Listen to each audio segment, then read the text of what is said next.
Сәлем, достар! Сандарды бізбен бірге үйрен. Бізбен бірге қайтала. Бізбен бірге қайтала. Қараш, бірақ гүл өсіп тұр екен. Дәл солай. Бір саны. Бір. Қарашы, екі көбелек ұшып келе жатыр. Дәл біз сияқты екеу. Екі. Біз үшеуміз. Ал бізде үш шар бар. Қайталайық. Үш. Қарашы, барлығының 4 аяғы бар. Дәл солай. Бұл ме 4 саны. 4. Мынау менің қолым. 5 саусақ бар. Әр саусақтың аты бар. 5.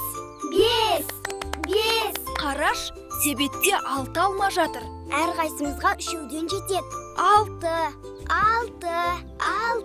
Қараш, 7 құрт жасап қойдық. Әжем, 7 құрт жетістікке бастайды дейтін. 7.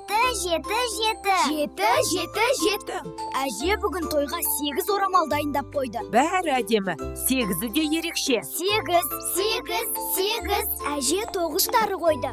Бұл не тоқшылық. 9-і берекенің белгісі. 9. Қараш, 10 түрлі түйме дайын тұр. Әжемнің шапаны тіпті әдемі болады. 10. Біз барлық сандарды үйрендік. Сен де бізбен бірге үйрендің ғой. Қош болыңдар, балалар. Келесі кездескенше.